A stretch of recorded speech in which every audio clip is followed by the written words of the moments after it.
sejalan dengan PKJ 138 ayat 1 dan 2. Setiamu Tuhanku tiada berpaling.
Surya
anak gunung-gunung, hendak memecahkan pintu bagan, dan hendak mematahkan palang-palang besi. Aku akan memberikan kepadamu harta benda yang terbelah dan harta kekayaan sesungguhnya, supaya engkau tahu bahwa aku Tuhan Israel yang memanggil engkau dengan namamu. Engkaulah namamu Yakub dan Israel pilihanku, maka aku memanggil engkau dengan namamu, menggelari engkau sekalipun engkau tidak mengenal aku. Akulah Tuhan yang tidak ada yang lain, kecuali aku tidak ada Allah. Aku telah mempersenjatai engkau, sekalipun engkau tidak mengenal aku. Kenapa tidak masuk akal? Karena Allah sendiri berfirman bahwa Kores itu diurapi olehnya. Bahasa Ibrani diurapi, Bapak Ibu masih ingat kalau kata kesasi masa remaja dulu? Berapa puluh tahun yang lalu, diurapi bahasa Ibraninya apa? Orang yang diurapi itu.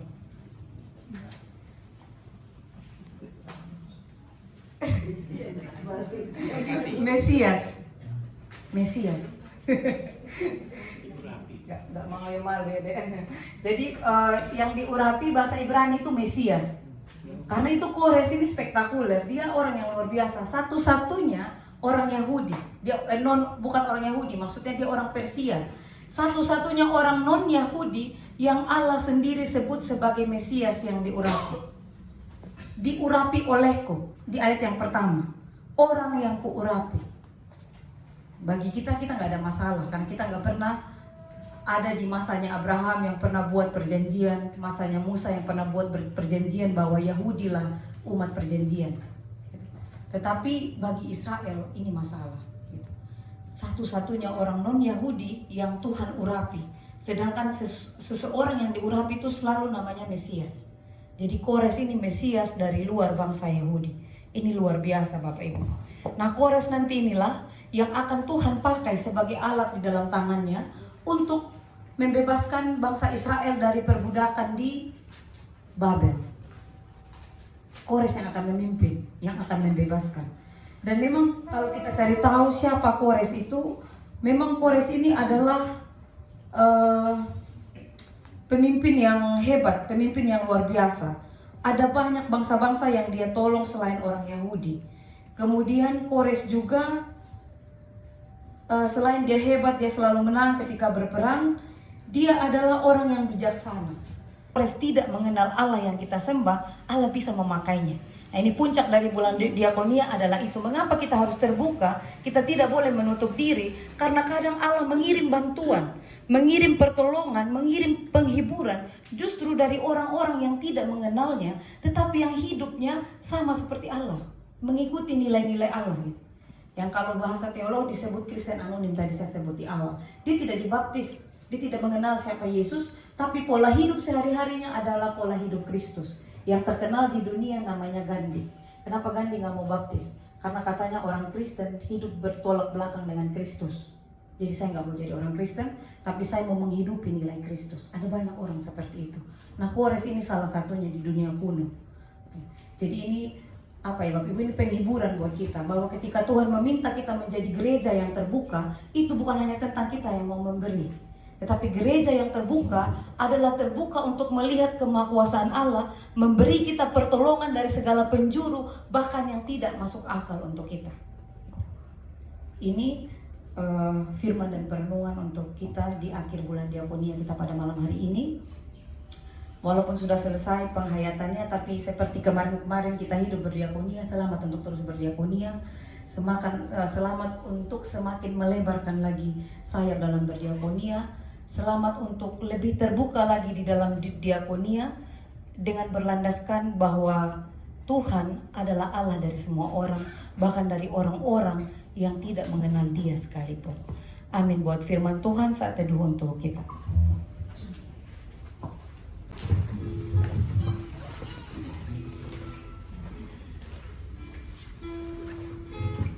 Terima kasih Mbak Kami untuk firman-Nya yang sudah menguatkan kita. Kiranya Tuhan senantiasa menyertai kita dan menjadi pelaku firman yang setia. Amin.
bagian dari tubuh Kristus.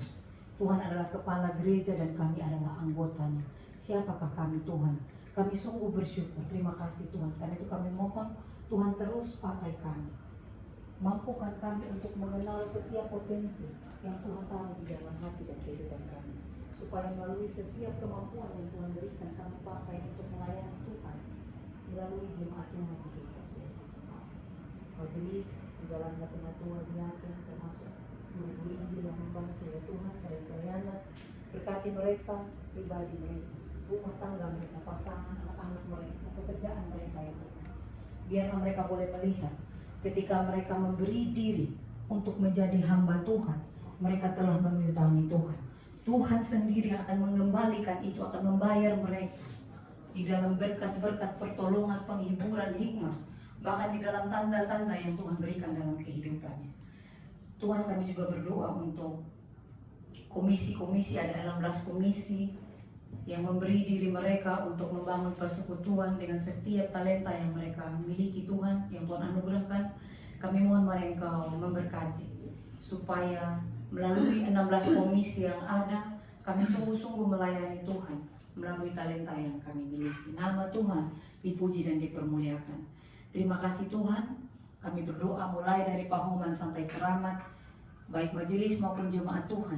Mulai dari anak sekolah minggu, remaja, pemuda, dewasa, dewasa muda, dewasa bahkan lansia, kami serahkan di dalam tangan pengasihan Tuhan. Kami percaya hidup kami sampai hari ini adalah anugerah Tuhan untuk kami. Terima kasih Tuhan.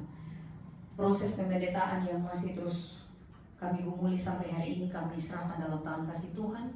Berikan kami keberanian untuk percaya bahwa apapun yang menjadi kehendak Tuhan yang terbaik, kami boleh bergumul di dalam berdoa dan bekerja. Baik, sebentar lagi kami akan masuk pada tahun politik 2024. Kami serahkan bangsa ini di dalam tangan pengasihan Tuhan. Kami tahu Tuhan, setiap banyak orang yang punya kepentingan pribadi akan melemparkan opini-opini di dalam masyarakat yang bisa memprovokasi, bahkan merusak perdamaian yang ada di antara kami. Tapi kami percaya Tuhan, ketika kami bertekuk lutut berdoa bagi bangsa kami, kuasa doa, Roh Tuhan lebih berkuasa dari segala macam hal-hal yang ingin memecah belah bangsa kami. Dan biarlah pesta politik nanti boleh berjalan dengan baik, dengan damai sejahtera, dan kami boleh mendapatkan pemimpin yang sesuai dengan kehendak Tuhan, yang mendengarkan hikmat daripada Tuhan ketika menjalankan roda pemerintahan. Terima kasih Tuhan. Kami juga berdoa Tuhan untuk setiap jemaat Tuhan yang khususnya di Blok 3 yang saat ini sedang bergumul dengan diri mereka sendiri, yang sedang bergumul dengan pasangan mereka, yang sedang bergumul dengan masa depan anak-anak mereka, yang sedang bergumul dengan keadaan orang tua mereka, yang sedang bergumul dengan pekerjaan mereka, yang sedang bergumul dengan relasi mereka dalam keluarga besar, bahkan yang sedang bergumul dengan relasi mereka dengan sahabat ataupun orang-orang yang ada di sekitar mereka. Tuhan, Engkau Allah yang besar, tetapi Engkau Allah yang maha hadir. Kami mohon mari Engkau hadir dalam pergumulan kami.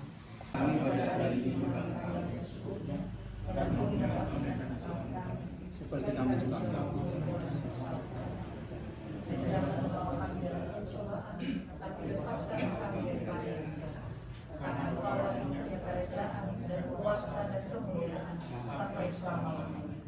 Amin.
Malam ini hari Sabtu 12 Agustus 2023.